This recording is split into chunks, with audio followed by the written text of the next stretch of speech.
Hello, hello, hello.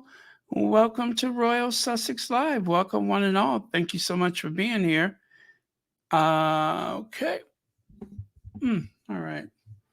I missed that one. Let me see. Move that over there. Okay. Nothing that can't be fixed. All right. All right. Let me bring my slides up, and we're good to go. Gosh, I hope that was it. All right. Let me see who was here first. Oh, wow. B10 Pow. 30 months membership. Thank you so much for that. Also, please don't forget to hit the like button. And let's see. Fancy, you were here first. Thank you so much for that. Let's get on with it. I got a bunch of sound bites to play for you. So, you know what that means, right? A bunch of opportunities for me to go get a snack. Yes, go get a snack. All right. There we go. And take that away, and we're good.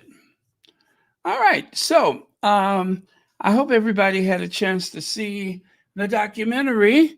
If not, I'll fill you in on some of the more crucial parts. Was it a documentary or not? Well, anyway, yeah, I guess it was. Okay, good. So that is Harry at the interview with Rebecca. Oh gosh, what is her name? With that lady. And Rebecca Berry, right? Rebecca Berry. And well, Harry sounded really good. I was listening to some people earlier saying that they thought that Harry ought to be a little more polished with his responses, but I think it would take away from the authenticity. Now, they catch him out or they catch him off guard from time to time. And for people who choose to see it that way, meaning um, the enemies, the enemies of Harry, the tabloid media, well, then of course it is going to get twisted and made into something that is really not. He's just his authentic self. And if he wasn't caught off guard from time to time, it would really take away from the authentic Harry that we all know and love. I think that if you practice too much for something like this, I mean, he's an old hack at this. He's been doing interviews quite a bit, and he's not that squirrely, squirmish kid that we used to see saying how bad he wanted to get away from London. So, yeah, the Derangers. Thank you, Sandra Gonzalez. Um, there you go. He's wearing some suede shoes, no tie. He's in his comfort zone. Comfortable yet smart. Sporty yet smart. That is the look that he has. Um, they seem to have a good rapport. She did ask a couple of really dumb questions. Dumb questions. We'll get to that later. I'm going to keep this moving so that we don't have to be here all night.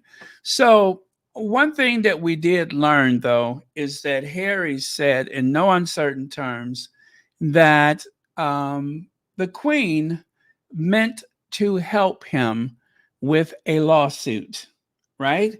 And he stressed that again. And I hope that there was a good, sizable audience to hear it. Now, there was absolutely no promotion whatsoever from the very people that he's suing or anybody else in the tabloid industry. Charles undermined late Queen's plans to sue News UK. Um, Prince Harry tells the court. Well, we learned that from his court testimony, and he brought it up again today. So, Glow, who I'm going to lean on heavily for today's coverage, says, and for those tabloids let's see, tabloids fed lacking in IQ. Fools. Here, here's the report about the court documents from Harry's past court hearing, which includes an email from the Queen confirming her support of Harry's. Anyway, we did see that court document. I don't think I have it here, but I do have it. It just took me too much to find it. Not widely reported by the tabloids for obvious reasons. His pathetic father, Charles, was against this because he thought the tabloids would report nicely on him and Camilla's reign. Absolutely pathetic, says Glow. And then over here, wow, that is small, isn't it? Let me try to zoom in as best I can. Oh, wait, I got it. The tabloids print fake headlines to suggest there was a beef between Harry and Meghan and the Queen, but that couldn't be further from the truth. Prince William knows that, whilst his gutless father and brother did not support Harry's quest for justice and holding the abusive press to account, that is, the Queen was backing Harry and his court actions, and she put that in an email too. Seamus's father is only a father in name. Thank you, Glow. That is poignant, but very, very true. Okay. So, is that well, anyway, that's the court transcript right there. And Glow did share that with us again today. So the Queen approved threatening news group newspaper with legal action. So we've heard this in Harry's court testimony. He repeated it again today. And I'm going to let you listen to the soundbite where you can hear his words say it, or hear him say it in his own words. Claiming to be his former girlfriend, Chelsea Davies. Apparent lack of response by NGN over phone hacking claims was making the institution royal family look ineffective and weak. Harry questioned if NGN journalists should be allowed into Windsor Castle for his wedding. That was another thing that they were very upset about, is that he had a list of people that he did not want at that wedding, and they were not allowed to attend. Another email from the palace said the Queen approved. Okay, and Prince Harry's lawyers claim Harry has sufficient considerable distress as well as the loss of his dignity or standing and his personal autonomy as a result of the misuse of his private information.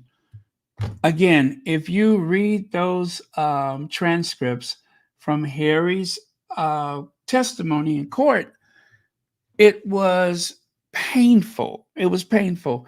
And the unfortunate thing is the grand scale, the wholesale destruction of the emails and such, of any information that would prove that they were involved in phone hacking, the papers, that is, NGN, they purged it at an epic scale. And there's just no way around it. They tried to say that it was part of a routine, well, actually a pre-planned, destruction of old documentations and records. However, it just happens to coincide with a police investigation, right? There are no accidents. So, and Chris Ship, you know what? Say what you will about Chris Ship, but at least ITV is talking about it. At least ITV is talking about it. And it's not like that thing with the two princes. If you didn't see it, they haven't taken all of it. They haven't yanked all the teeth out of it. If you understand what I'm saying. When they had that thing with the two princes and the media, the palace got so involved with that it had absolutely no bite. Can't say the same thing for this. This had plenty bite. Anyway, Chris Ship says in tonight's ITV documentary on hacking, Prince Harry told us his granny, the late Queen Elizabeth, supported his legal battle with the tabloids. We had many conversations before she passed. This is very much something she supported. She knew how much this meant to me.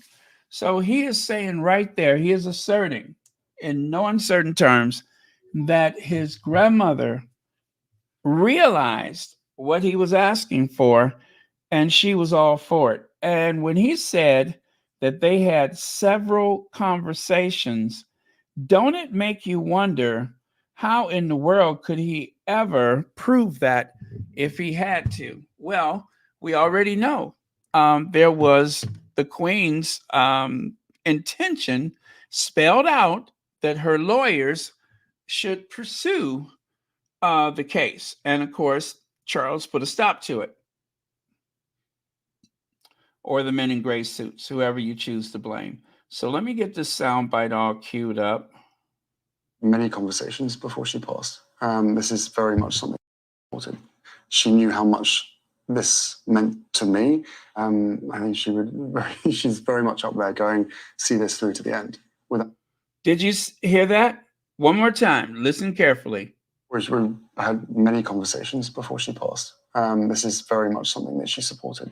She knew how much this meant to me. I think she's very much up there going, see this through to the end. With a question?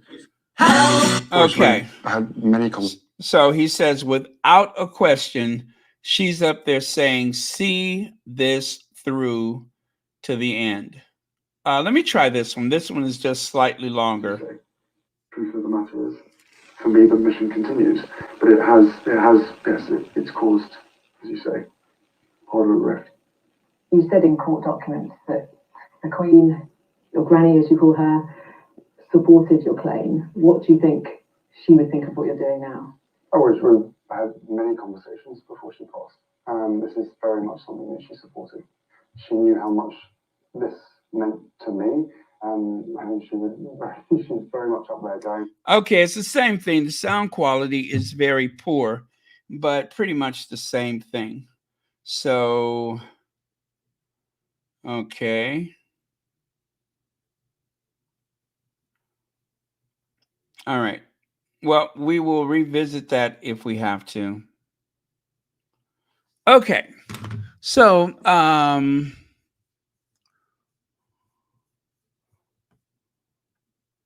now, right here. Well, the Telegraph has it on their front page. Let's see. It says, Harry, my tabloid crusade caused family rift. He made it very clear. That one of the reasons for the rift with the family, if not the main reason, is because of the cases against the press. Remember, Charles said that it was a self-harming mission, if you catch my drift. That was Charles' words. My darling boy, when Harry said that he meant to pursue it, his father told him that it was an ill-fated, impossible, self-destructive mission, in so many words.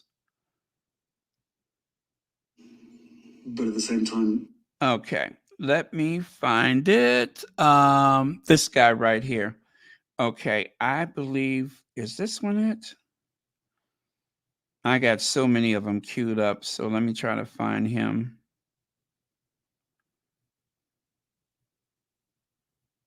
Okay, that's not him. That's not.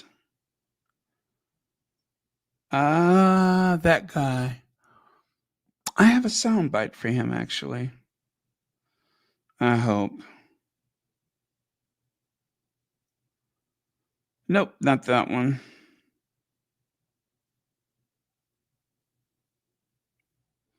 Okay, let me try this one. Let me see if this is it. Let me say Ollie. Oh yeah, where he says that Harry was really interested in an apology from those people, and this guy basically said that the lawyers, if I can't find it, I'm going to tell you what he said. He said there are people who will admit that they had gone too far, that it has caused a great deal of heartache and heartbreak and lost relationships, and yes, even paranoia. It had caused all those things, but that it is almost impossible to get those people to go on the record to apologize. And least of all, oh, here he is right here. Yes, it's true. It's nuanced, and I think I can't hope he wins his case. Prince Harry said all he wants is people to come and say sorry. All he wants is journalists to say, "Yeah, I hacked your phone and I blagged your mother or your aunt, and I chased you, and yes, we're sorry that that happened and your mother died. Please forgive us." And no one has come out to say that. And no one, everyone's hiding, saying, well, I didn't do any phone hacking. And that's basically because everyone's got a lawyer who says, don't admit you did phone hacking. I mean, I had a lawyer who said, the one thing you must never say is, I used to hack people's phones. So I never did that. So everyone's saying that. But actually, for about a year, I went, I'm a phone hacker, come and arrest me. And no one ever did because there was that big Murdoch cover-up. Harry dragged it all up again.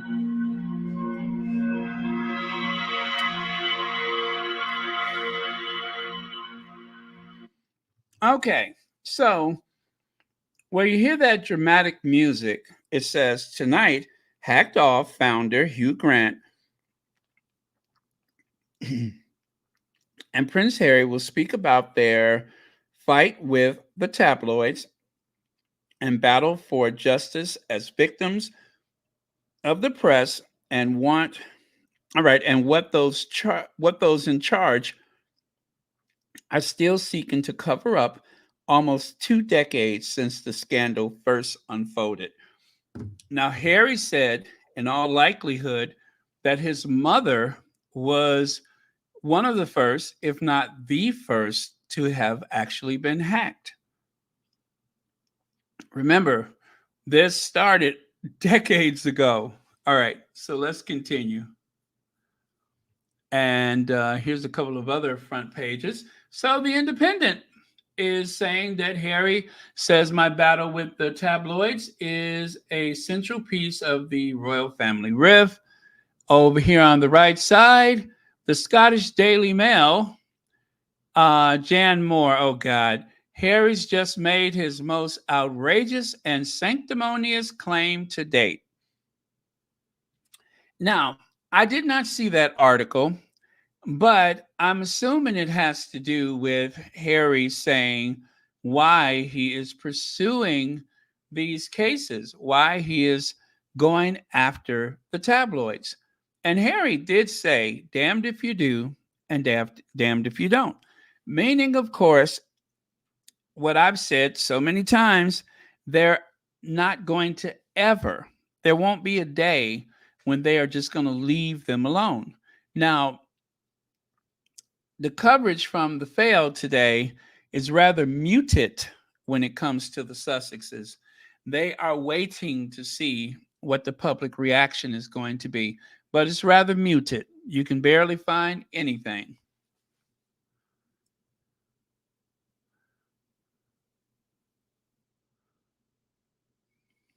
Yeah, they were trying to. She was giving him the opportunity to talk about it. I don't think she pushed too hard. I think she was reasonably fair, except for the two very dumb questions she asked. Okay, Duke of Sussex explained why he won't bring his wife to the United Kingdom. He speaks about the dangerous environment created by the tabloids. All it takes is for one lone actor, one person who reads this stuff to act on what they have read, right? And Let me see. I want to let you hear that in his own voice. That right there was very jarring. That was very jarring. And when you hear him say it, it does kind of make you sit up in your seat. Sound quality is not superb, but here goes. It's still dangerous. And all it takes is one lone actor, one person who reads this stuff to act on what they have read. And whether it's a knife or acid, whatever it is, and these are things that are a genuine concern for me. It's one of the reasons why I won't bring my wife back to this country. It's still. So whether it's a knife or whether it's acid, and oh my God, I winced when I heard that. That right there did make me cringe a bit. I did not really like hearing it. Even though we know, just like when that mysterious person was outside the hotel in New York wearing a face mask in 2019, heckling Megan, we can only imagine what her plan was at that point. Now, if I recall, that woman, who I do have a photo of her, by the way, actually came all the way from the UK. And in 2019, which I'm pointing that out because that's pre-pandemic, she had her mouth covered up. She had her nose and her mouth covered up, as though she's trying to protect her identity. Standing outside the hotel. That is very strange. That is very strange. And I don't know whatever come of that. But that was one of the things that had Tina so upset. And I mean, Tina really went to bat for everyone. Tina really took one for the team with that. But she opened my eyes to so much. And I believe I speak for a lot of people when I say that she opened our eyes to a lot of things. But what in the world could that have been about? What could that have been about? That was probably, like I said, that was eye-opening for me. It made me look at everything differently. So let me see. Okay. Okay, this may be okay. This, I just found a way where I can share this sound with you a lot clearer. I'm so sorry I didn't think about that sooner, but here goes. Okay. One person who, all it takes is one lone actor, one person who reads this stuff to act on what they have read. And whether it's a knife or acid, whatever it is, and these are things that are a genuine concern for me. It's one of the reasons why I won't bring my wife back to this country. It's one of the reasons why I won't bring my wife back to this country. Whew. Let that sink in. Now, speaking of victims, I want to play for you again because it sounds achingly familiar what Harry just said, does it not? It sounds achingly familiar. Case is that you're fired on from all directions. Every time you open your phone, he's there. Every time you turn on your computer, he's there. And you know that what he's doing is he's adjusting or despoiling your digital self. Now, you may say, well, it doesn't matter, you just come offline. But the fact is that, you know, we live 70, 80, 90 years, but our digital presence goes on forever. And you can see yourself being dismantled. And you can't see it ending.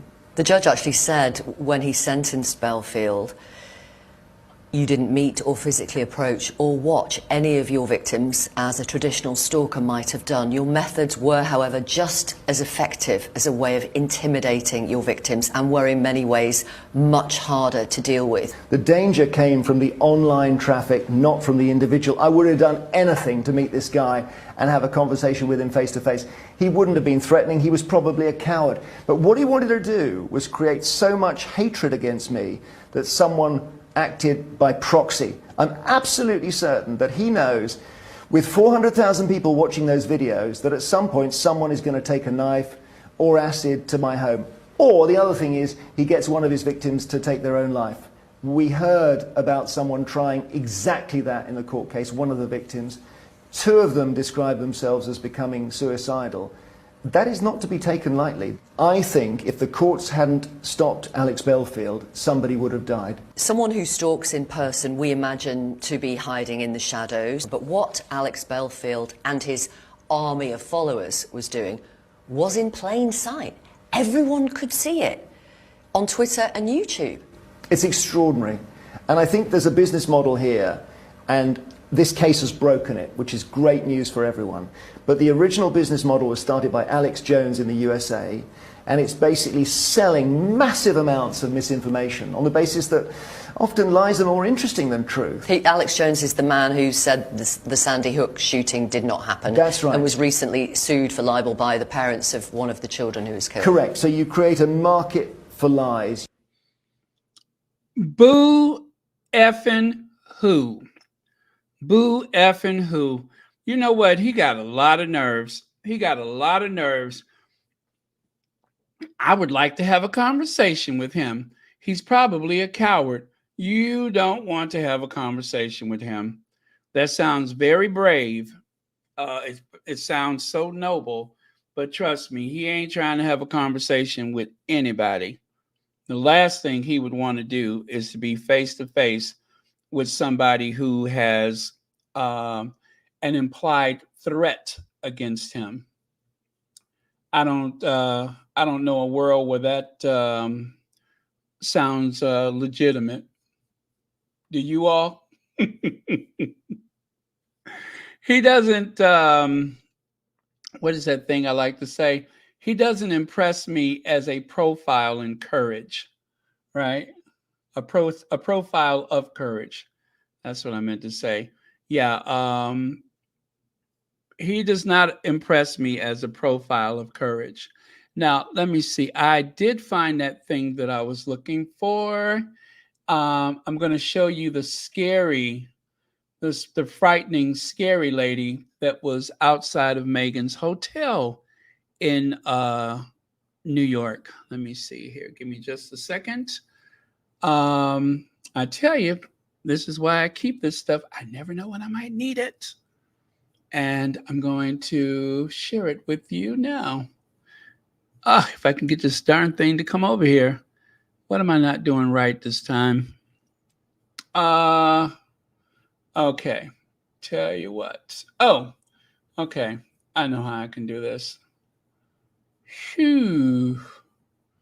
What am I doing wrong? Okay. Don't worry, I'm looking at it. I just need to move it over.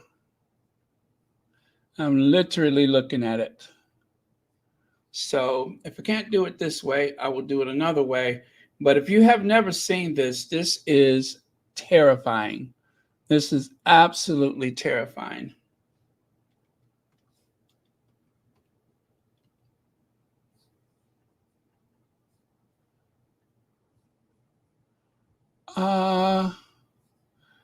Oh, weird. Just had it. Okay. Gonna do it another way. Put that there. Yes, do that anyway, and that there, because these are red alert conditions. Okay.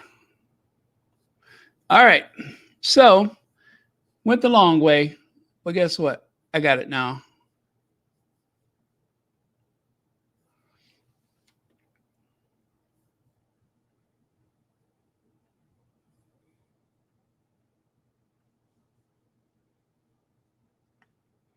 There you go. What do you imagine she wanted in 2019 while her face is covered like it's 2020, like it's March or April of 2020? What do you imagine she wanted while she's outside of Megan's hotel in New York screaming at her like a lunatic? What do you think that was about? I'm afraid to ask. I would be very much afraid to ask, but I have to because, well, I mean, just look at the state of her. Look at how angry her eyes are. I mean, she's furious. She is absolutely furious.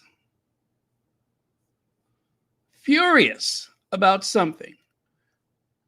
This is not someone that Megan knows. So why the anger? Why so much anger?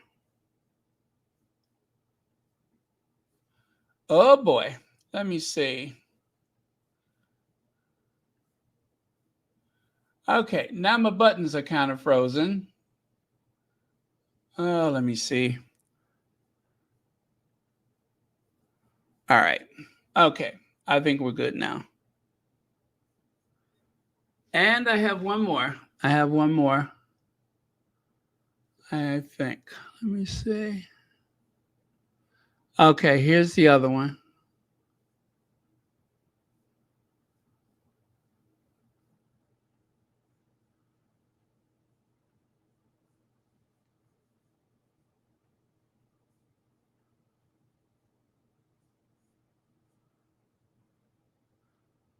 Okay, not opening. Okay, I see that.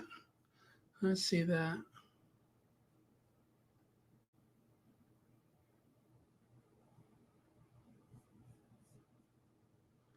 Okay, give me a second, you guys.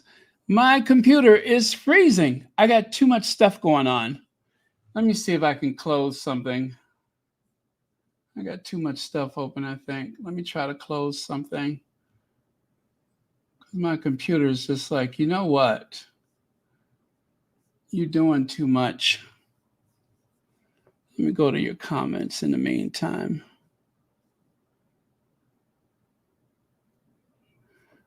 I think it was more frightening than a punch. I think it was more frightening than a punch.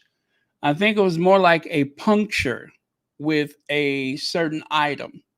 That is what they were saying, is that someone needs to use something else. So it was not a punch. It was not limited to that, although that may have been part of it.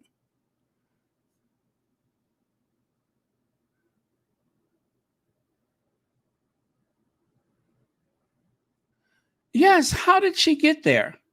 That's the big question, is how did she get there? And we do know that Megan's whereabouts were leaked. Somebody leaked Megan's whereabouts. That we do know, is that somebody leaked her whereabouts.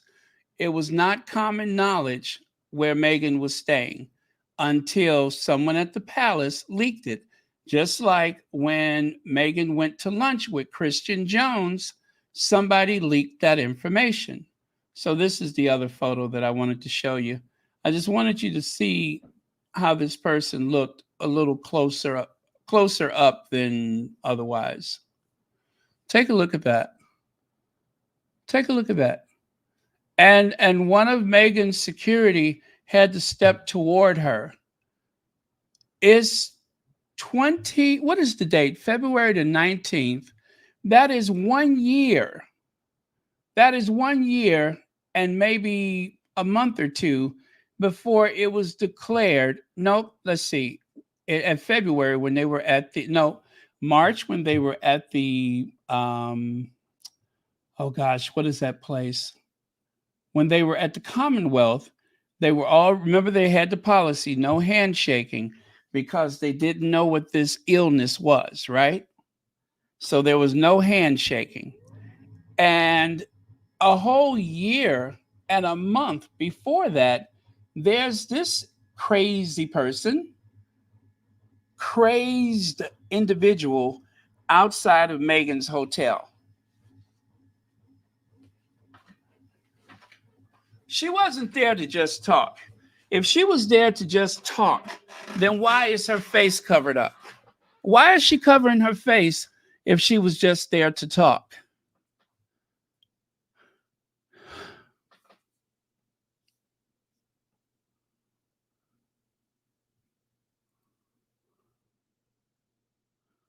Okay, so gonna move on. Unfortunately, I could not find this interview.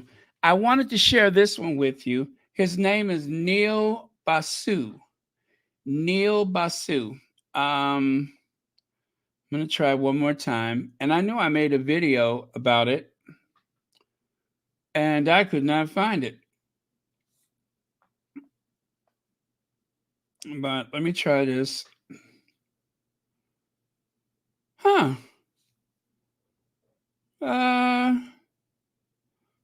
Well, I can't play the video, but I can at least play the sound for you. As head of UK counter-terrorism policing, Neil Basu held one of the most challenging in the country. The highest-ranking ethnic minority officer in Britain, he was tipped for the very top job. On his watch, 600 terrorists were convicted. Some, though, like the Manchester Arena bomber, slipped through the net. Neil Basu joined the Metropolitan Police in 1992, the year before Stephen Lawrence was murdered. Racism loomed large. This is Neil Basu's father, Pankaj, a Bengali doctor from Calcutta who married a Welsh woman, Enid.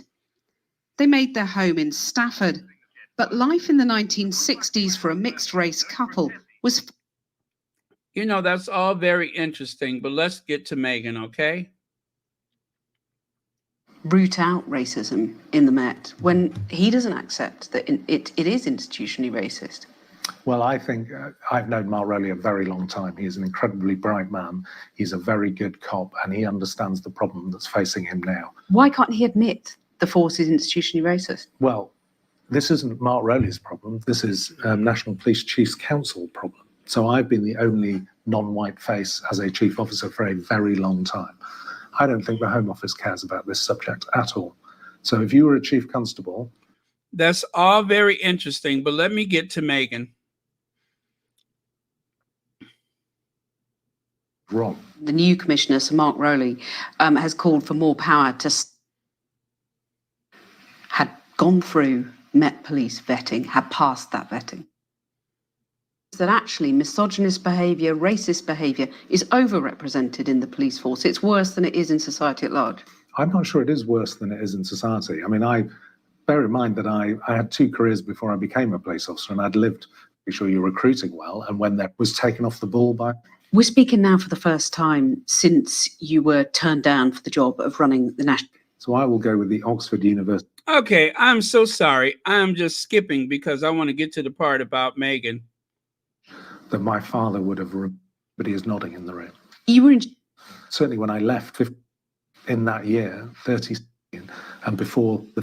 To the moment when you were told personally that Sarah Everard's killer, Wayne Couzens... Do that is to make sure you get to issues of rape. Well, Downing Street told... Oh, God, okay. It's too long, and I won't be able to find it. Gosh, and I looked for mine, too. Sister, you say Baron Kensington Palace was hell-bent on Prince Archie not surviving. He didn't want our faves to have any children. Well, listen, the whole thing, remember when I heard the don't rush into anything, you should wait like I did. Well, given the fact that Meghan was in her mid-30s when they first started dating, I couldn't help but think that that was his way of saying, don't have any kids. Do not have any kids. That's what I got from it, is that he just didn't want her to have any children. Angelina Stanley says, I truly believe that when the baby shower info got leaked, that was the confirmation Meghan needed to know the palace for sure were behind it all. Yes, absolutely. Absolutely. That is just one of several things, but absolutely. I'm going to say that luncheon with Christian Jones, that one was also, I think that came first. Well, no, because you know what? Megan was pregnant at the time, so I don't know if that was before or after the shower, but it was around that same time. So that's two definite leaks. One for the baby shower, we know that for certain. And the other definite leak was when she went to lunch with Christian Jones. And even though the royals are not supposed to get papped, they had the paparazzi there waiting for Meghan, and they even put it in the Sun. Now, they have a policy not to use paparazzi photos of the royals, but they made an exception at the Sun, allegedly, in my opinion. They made an exception to put Meghan in their paper. Now, the Sun went through all that trouble to purchase that body double video of Kate running out of the farmer's market, and then they gave it to TMZ so that they couldn't be the ones responsible, because that would go against the alleged invisible contract. So they wouldn't be responsible for adding the photos to their paper, or at least starting it. So what happened? They give it to TMZ. Only for TMZ, which is still owned by the same parent company, for them to turn around and say, we're not so sure that's Kate. So they have a firm policy. You don't see paparazzi photos of William, Kate, Charles, or Camilla. That one night when William went to that party, that high roller, high end party, they had his photos in the paper. And that very same night, they took them back out of the paper. They immediately purged them because the palace complained. That was the only exception I could think of. And of course, they ran photos of Harry and Meghan with the New York chase. I'm telling you, they must have wagered top dollar to get those photos. Those papers, all of them, I believe, was offering top dollar to anybody who can figure out where they were staying in New York, because they weren't just trying to get photos of Harry and Meghan. They wanted to know where the kids were. They wanted Harry and Meghan to lead them back to the children. So if you ask me, the tabloid media put a bounty on those children, hoping that they would have the excuse of them being in New York, because remember, they're not supposed to do that in California. California has, laws about people's children. I don't know about New York City. I don't know about the state of New York, but I know in California, that's a big no-no. That's why you don't see many photos of celebrity children. It's a protection racket. It really is. It's a criminal enterprise.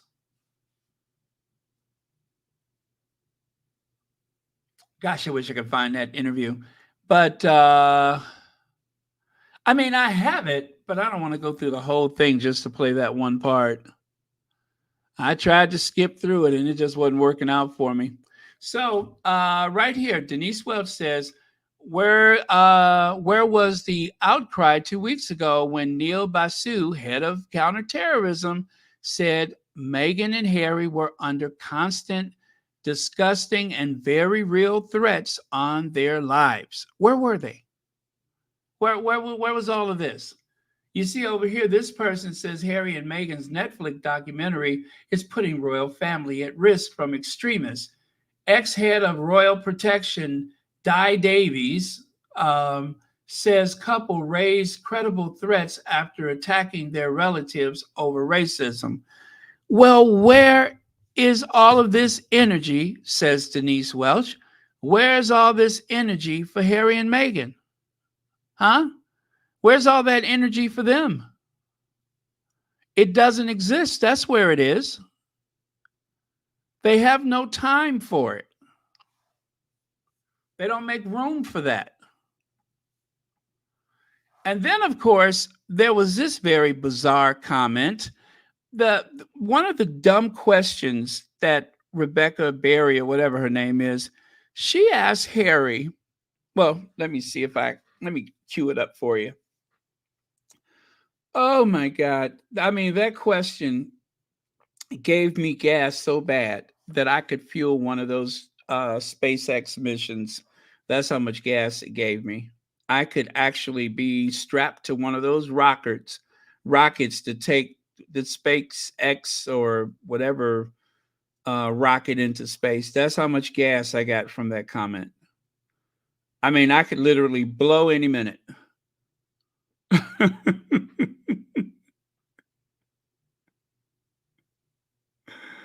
Oh man, let's see. Okay, I hope this is it. I hope this is it. That life is precious. Both your father and your sister-in-law have been unwell. Both your father and your sister-in-law have been unwell. It's a reminder, I guess, to all of us that life is precious. Does it ever just make you think, this is not worth it? Life is just too short for these legal battles. I don't think the continuation of these legal battles is the sort of, the two things are completely separate. My father and my sister-in-law and me, following through on these legal battles are two completely different things. She tried to play, for lack of a better word, the cancer card. She pulled out the cancer card. With your father and your sister-in-law going through cancer, and life is so short, is there really time for a legal battle? What does one have to do with the other? Especially since Harry had already started down this path. Is Harry supposed to just say, you know what? Love, you know what? You're right. No, it's onward and upward. And you know what? Harry fits in very nicely here in the US because y'all know we are the most litigious people on the planet. Nobody does it better than we do. So I say no. One has nothing to do with the other. I was just like, and what do you expect him to do? He didn't do anything to them. Their own nastiness and genetic reasons, whatever you want to say, that's their business. That's their business, and they'll handle it accordingly. I don't remember anybody stopping because of the loss of their unborn child. They didn't skip a beat.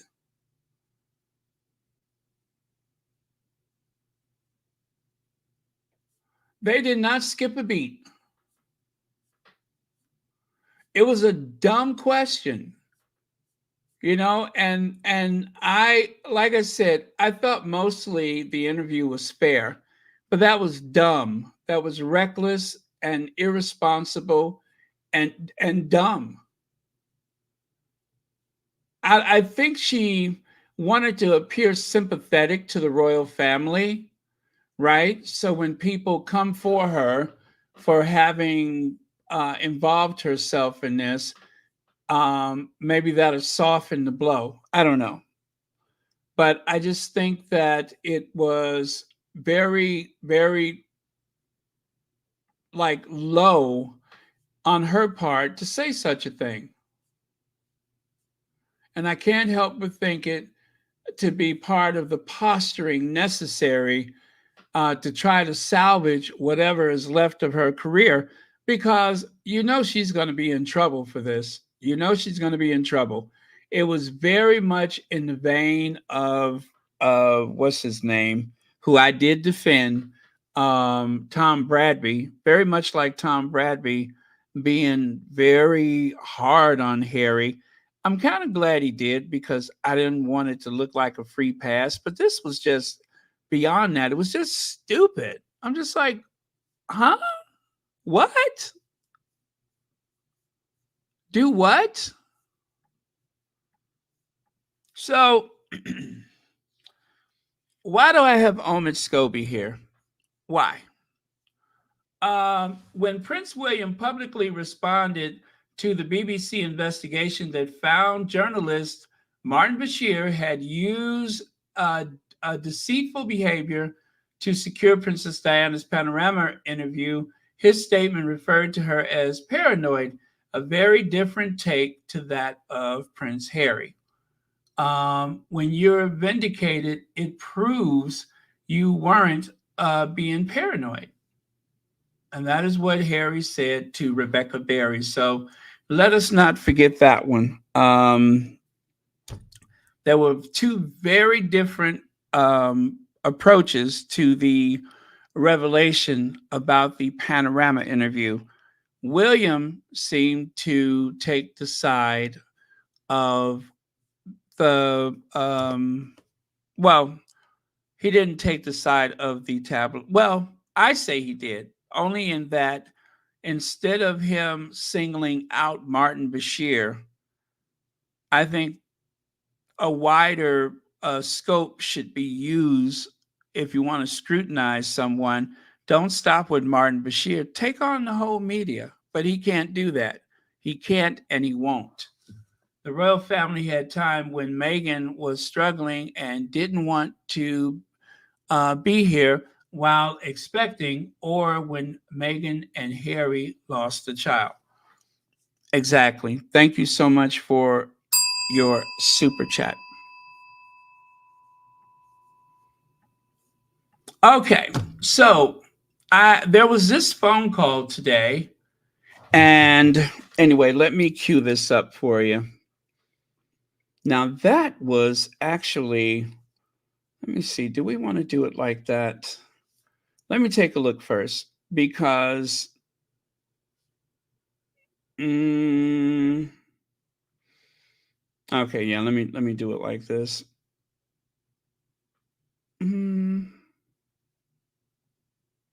And by the way, you all, if it wasn't for several people on the social media, a lot of these things I would totally miss. Is Harry right to say this, Janae? I completely agree with Carrie. Let's go back. I've read Spare. I've done a little bit of research into what we're going to be discussing today. Harry's phone was tapped about a few months after his mother died. Yeah? The family never came out and said anything to the media to back off Harry. His mum had just died. Around the same time, Camilla Parker Bowles then, her son was accused of also doing drugs. He wasn't splashed around the paper. He was protected. Harry has every right. Now, that's not completely true, because there was an article which I shared with you all in the page 6, but that's a New York paper, not a British newspaper. So I would say mostly that is correct. They wanted to talk about it, but they just couldn't do it over there. They shared the story over here, hoping maybe that there was a momentum, but that just did never materialize, because they actually threw Harry to the wolves and gave protection to Camilla's big head child, that enormous cranial monster of a child of hers, the one who had gotten in trouble for baking soda. He's just another uncle. What's his name? What's the uncle's name? Just like Kate's uncle. Same thing. Same thing. Only he was best friends with, guess who? William. He was best friends with William. He hung out with William. Now remember, they're painting the image that Harry was the one who had a problem. Harry is the one who drank too much. Harry is the one who experimented with baking soda. I'm telling you, I think Harry's foray into any of those things would pale by comparison to the chosen one. But Harry is expendable. The other one is not. There is a story there. I said that before. I will say it again. There is a story there. The page 6, I was caught. What really caught my interest was the difference in age of 16-year-old. Was it 16-year-old William, who was best friends with what, 24-year-old Camilla's son, who was notorious as the baking soda man? Anyway, let me continue this. Oh, as does Baroness Doreen Lawrence, as does Hugh Grant, as does Paul Gascoigne, and all the other people featured in this documentary to stand up for us. Yeah. No person should be having their phone hacked. There was even Caroline Flack's mother telling LBC a few months ago how they were hiding under her daughter's car because she was dating Prince Harry. The press in the country needs reform, and I'm happy that Harry's doing it. And the royal family is not all sweet and innocent. Jasmine Dotterwile was on this program, yes, and she said she knows for a fact that stories about Harry and Meghan were given by Kensington Palace, i.e., William and Catherine. Well, I think that's probably true. Not pretend that their family's really white. No, that's fair comment. And I think where it all went wrong myself is that after that fairy tale wedding of Harry and Meghan, they became the stars. Excuse me. And the royal family couldn't accept that. And maybe William and Kate couldn't. They started a bit of too harsh. They started a bit of briefing, or their people did, and it got out of hand. Bad briefing. And it got out of hand. I think that's a bit too hard. I think Meghan's press was terrible after that. I think there's an element of what you say, but I also think that the expectations of Harry and Meghan to rise to the top of the royal family as the new sort of Diana figure didn't happen because the royal family works on historical tiering and they could never rise to the top. All right, okay. Thank you, Sinead. Gertrude, brilliant name in London. Hello. Hello there. Well, I can tell you what the previous lady said as well, that Harry had space when he was 12. There was an agreement after Diana died to leave the boys alone while under education. And there is on BBC iPlayer a documentary which is about the princess and the press. Oh, yeah. And in there is a private detective saying that he was immediately commissioned from News of the World to follow Harry and leave Will alone because he was not selling. And he was basically said the press was ruthless. They wanted everything. And that was in the period with Chelsea Davy. And that was one of the cases that Harry won. He got a lot of information there. But what happened is the palace did not come out and say, thought we had an agreement. That's it. And yeah, because the palace are probably, like most people, scared of the press, right? So they left William alone. And that's why they were so angry at Edward for recording William at school, because they also, and I don't think they just left William alone because he wasn't selling. They left him alone because they made a deal to leave him alone.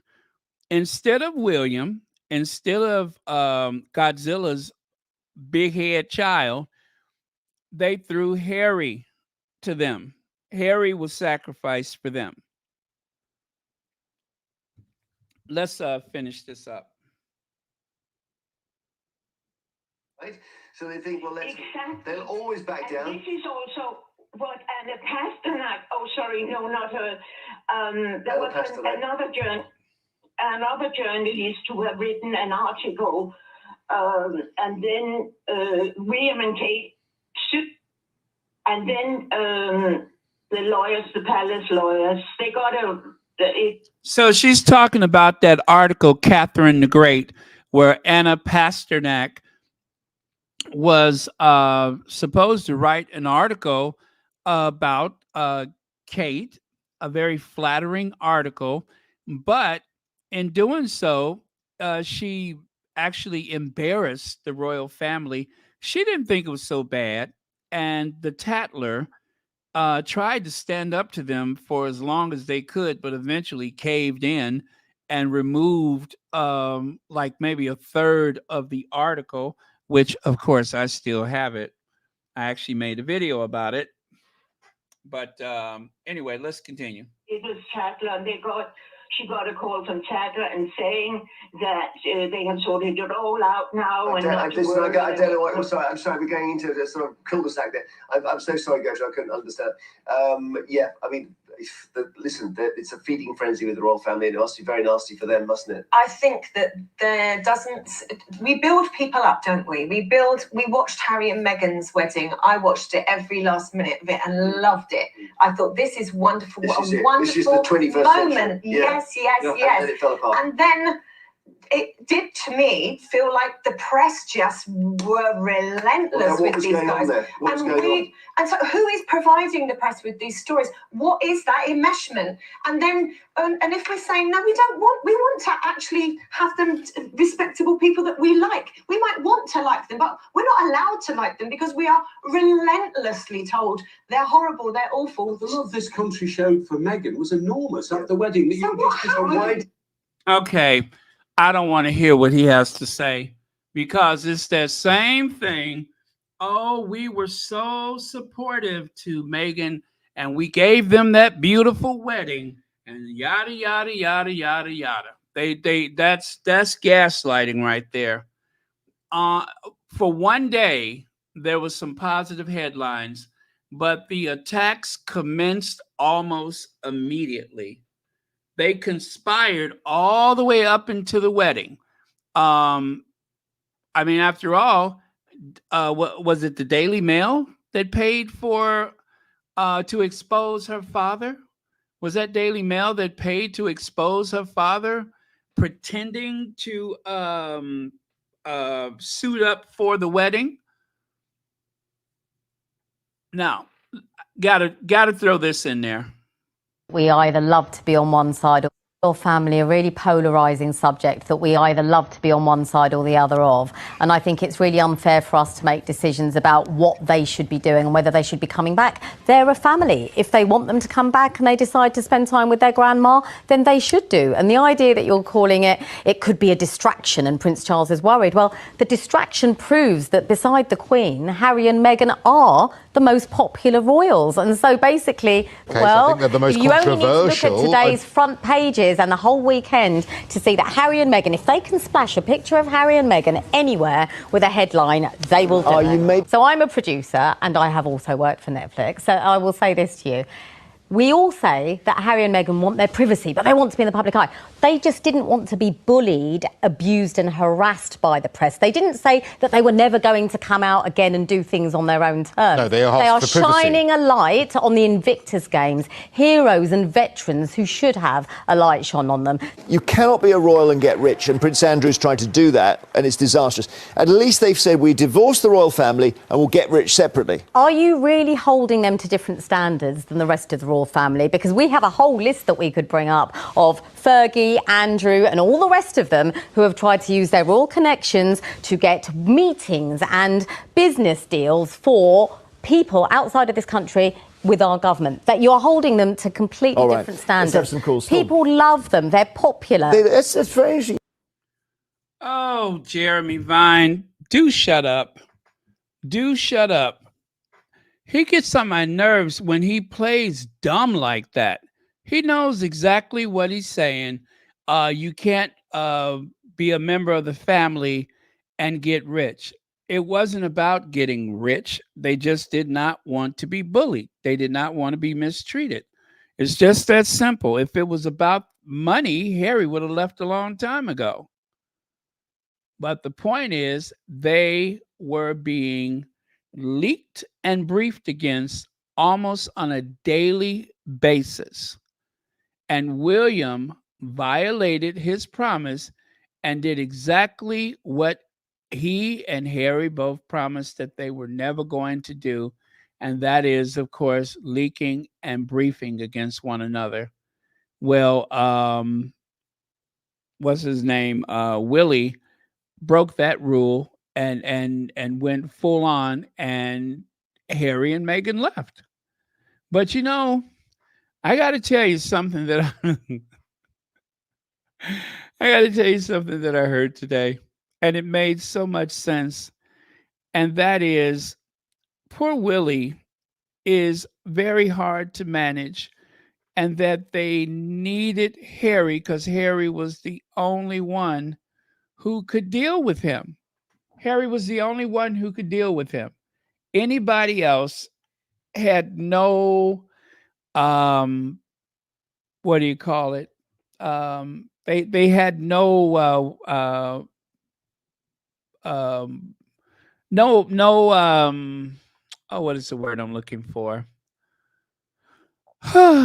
um well, it was impossible for them to communicate with him on the same level.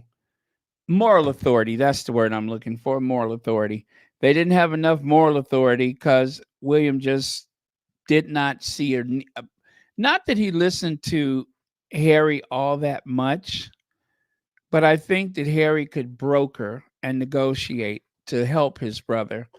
And now they don't have that. And that's why William is rarely seen that he goes away for long periods, because it takes all of that to try to keep him afloat. That guy has been falling apart since Harry left. And all of this vindictive behavior is not just out of anger, he's also very afraid.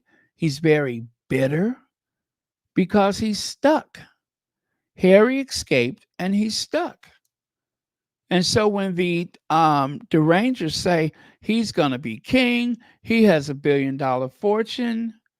If he can do everything that he wants the way he wants, without having to deal with a lot of the things that he has to deal with, which is really what he's been doing lately, is insulating himself. Today, the Duke of Kent was out by the harbor doing God knows what. It was one of those little small things that the Queen used to do. But William is all about impact.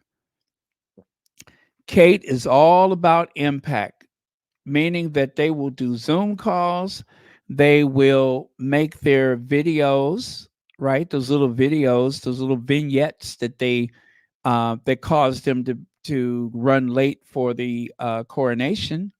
When they did that last thing with the Order of the Garter, William made a video where he's walking in slow motion. William is going to depend on a camera crew to record him in the best light possible, as opposed to actually going out and doing the work. So that people, I guess he thinks people will be satisfied to see him moving in slow motion, looking concerned, shaking his head, and talking with his hands. Good luck with that. Let me know how that works.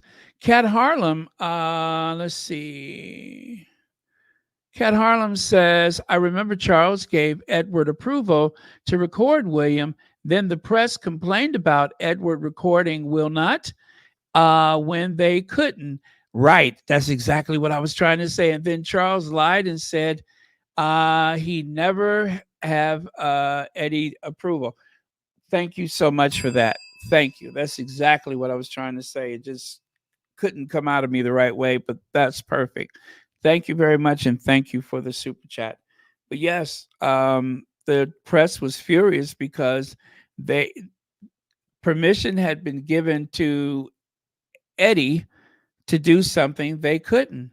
And there's no way, and that's a good point, there's no way that that would have happened without approval from Charles.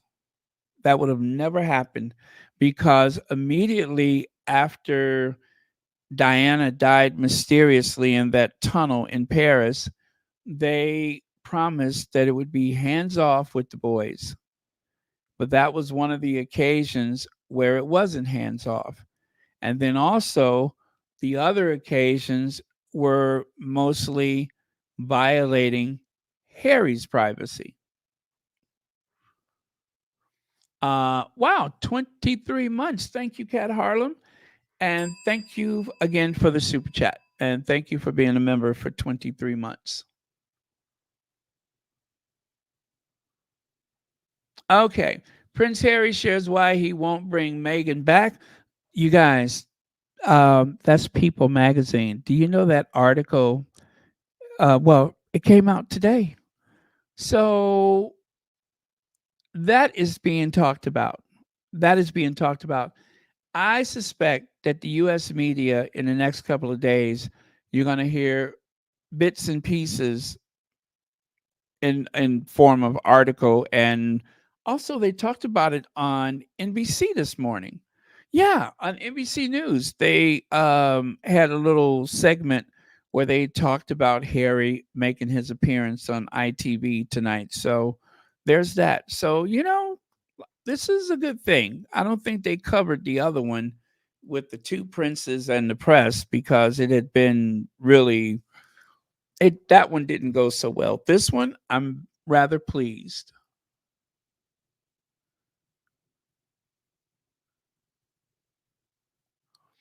Let me see. Didn't he just do a documentary about uh, appearing to do something?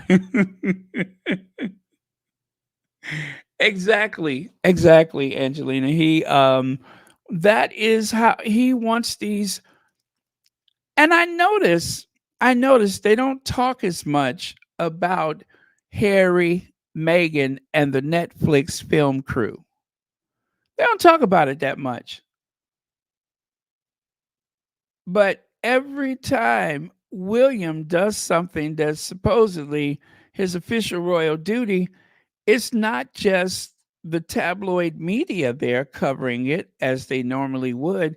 He has his own film crew, which he is entitled to do that. But I just recall that they made such a big fuss about Harry and Meghan and Netflix cameras. I can't tell you when was the last time that I heard Angela Levin mention Netflix cameras. Whereas before she wouldn't stop talking about it. Now you rarely hear, if ever, anything about Netflix cameras because William and Kate have been leaning into those videos to promote themselves. You guys, William is going for impact. He no longer wants to go out, and he said that he's not going to do that traditional stuff.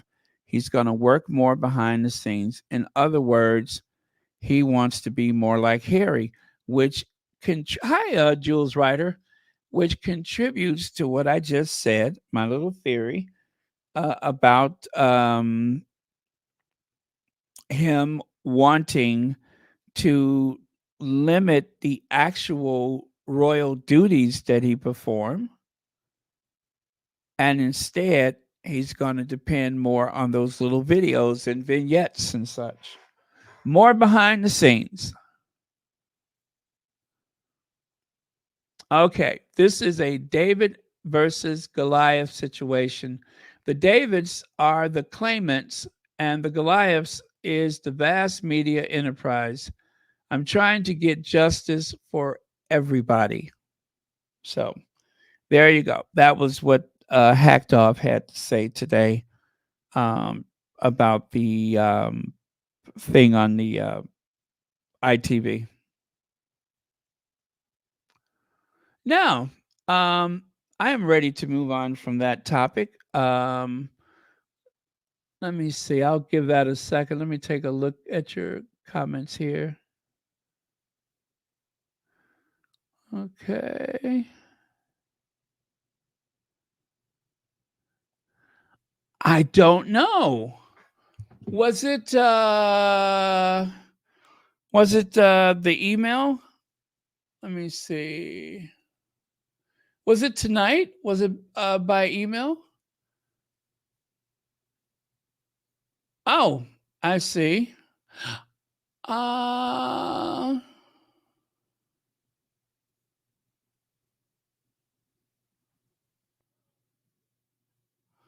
okay. Yes, I'm not sure. I'm so sorry. I'm not sure. But yeah, if you emailed it, I will try to look for it. Which let me make sure that everybody has the email. Let me see here. I'll post the email just in case. There we go. So that is the email. That's one way to reach me. The other way, I would recommend using the DM on Twitter. There you go.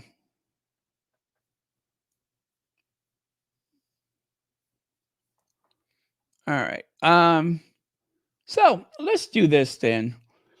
I don't know if you guys seen this, and I wasn't sure whether or not I wanted to talk about it, but here goes. Here's the link for anyone who is interested in supporting. The reason why I'm just going to go ahead and talk about this is because the mainstream press is not even touching it. This is so stupid and so irresponsible. Lady C is not doing anybody a favor. And as you can look at some of the comments that people have made, and I'm more than certain, and this is why I feel comfortable sharing this, I'm more than certain that these are not squatties. So there is a GoFundMe to give comfort to this monster, this evil individual for his 80th birthday. Terrible person. Terrible, terrible person. It sickens me that anybody would talk about their child in the way that this man has. I could not imagine my parents using that type of language to talk about me. And yet, there it was. And not just him, but her stepsister, her sister. I'll just say her sister. And her brother. There they were. All of them, and the language that her brother used. And also, let's say that Thomas is the most misunderstood person in the world. Instead of talking to the press and whining and moaning about not seeing your grandkids, why don't you go and talk about how bad you feel that your son has used language about your daughter that you would expect to hear from a drunken sailor? Horrible language. I couldn't even repeat it to you all. It was very Trump-like, very vulgar. But yet he'll sit next to his son and he'll sit next to his other daughter, and it's okay because they're all in cahoots together. Not sure how he could have large medical bills. Doctors in Mexico are very inexpensive. If he travels to the US for medical care, Medicare pays a huge portion of any bill. This man is 80 years old. He would be out of pocket at the most for about $3,500 a year. Now, see, I wouldn't have thought about that. I wouldn't even thought about that. But that person said what needed to be said. Okay? How about this? Fighting loving alcohol addiction is a long game, and it's a pity his daughter refused to fund it. I will wait to see how much Dan Wooten puts in the kitty and then consider to match it. Come on, Dan, put your money where your mouth is. So what is that? Thousands of followers can see your kindness. How about that one? Let me see. This is no, this is not right. I think Lady C went too far on this. If she wanted to help, she should have done it privately, as he is a private citizen and hasn't asked for help. This was designed just to embarrass Meghan. And I do mean absolutely nobody is talking about it. It has been just abandoned. Only Dan Wooten and George, or whatever her name is. Let me see. I'll look and see how much your contribution is. Does a good man sell his daughter's secrets to the press to line his own pocket? It's a simple question. P.S. He has more than one child. Where is the money for him? Where is their money for him? That's what they meant to say.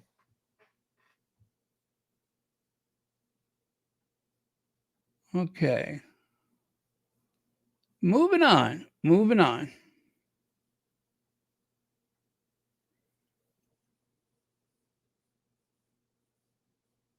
Okay, let me do this one.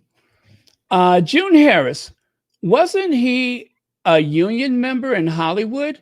Probably IATSE, whatever that is.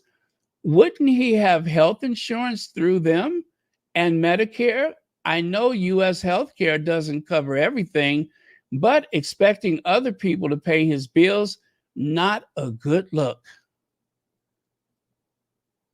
Clive says, why would I or anybody give him money? He paid plenty selling his story to papers. What started the rift in the first place? And where's his loyalty to his daughter? I love it. Maybe your money would spent, donation to what is that, Flagstaff? Smooth your conscience over your hounding of Caroline. Oh, this person is talking to, of course, Dan Wooten, saying that soothe your conscience over hounding of Carolyn Flack, of course. Oh, wait, you have no conscience. I love it. I love it. Royal wedding scammer. Meghan Markle's father staged photos with paparazzi. He got $100,000 for that. Where's that money? To take these pathetic pictures. Thomas Markle proves how profitable a royal relative can be. Thomas Markle and Samantha Markle have been accused of selling out Meghan to the tabloids, Kensington Palace, and Meghan and Harry would be well advised to make nice. Now, of course, this is Tom Sykes, so he's pretty dodgy and shady. But anyway, it didn't go anywhere. It did not go anywhere. It was pathetic and feeble, and I do mean absolutely nobody is bothering with it. Nobody. So, and as per usual, Thomas Markle, the world's worst dad. Oh, I'm sorry, I didn't move this one for you. That's it right there. Let me see. A retired lighting man still owns an apartment in Los Feliz, suburb of Los Angeles. His net worth is estimated at $1.4 million. That's how much if you Google his self-worth, he's supposed to be worth about $2 million. That's 1.4 million pounds. Thomas Markle's life now, health woes, humble home, and tragic whatever. His net worth is estimated to be 1.4 million. If he has 1.4 million pounds, why are they? This is why it's so stupid. The man has money. The money has money. You know what? Why don't she move him into her castle? Why don't she move him into, because you know what? Back in the old days, didn't those castles have what they called a menagerie, where they would take rare animals from around the world or around the empire? She can just add that big Yeti to the collection at her menagerie. See there? $2 million. You could Google his um, net worth right now, and it's going to say about $2 million.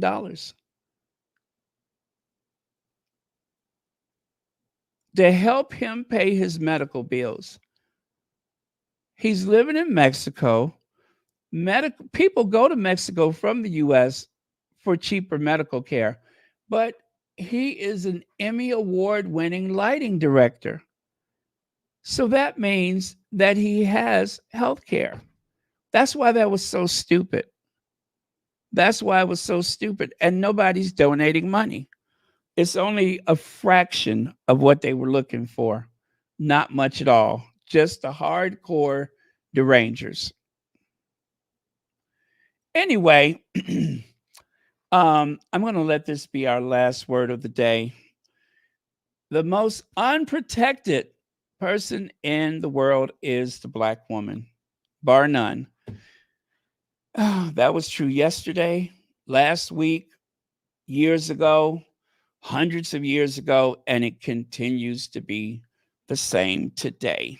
So we're going to see a lot of nastiness play out with this up and coming presidential election. They are going to try to drag the vice president, soon to be president elect.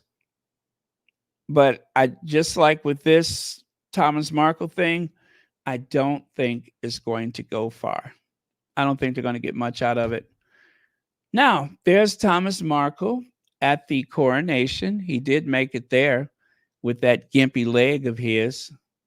There's Thomas Markle exiting the Westminster Abbey on Coronation Day.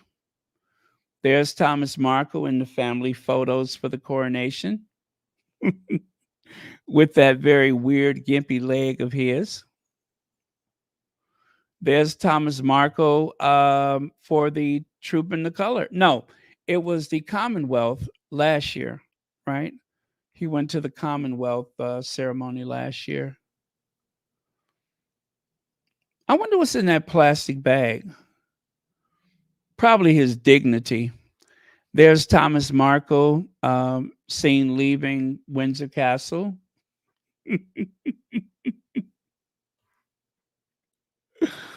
Probably went to go to the Queen's grave. There's Thomas Markle leaving the Kensington Palace. There he is going to, I think, the Royal Variety or whatever that is.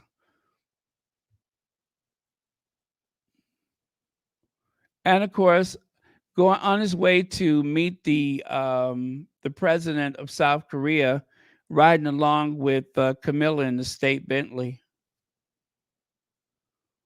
It's a scandal in that bag.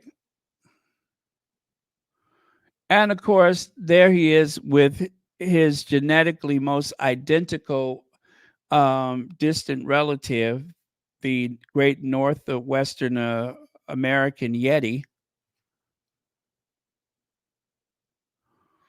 And of course, I bet that shirt stank. Ooh, I bet that shirt stank. Okay, I'm done. I am so done.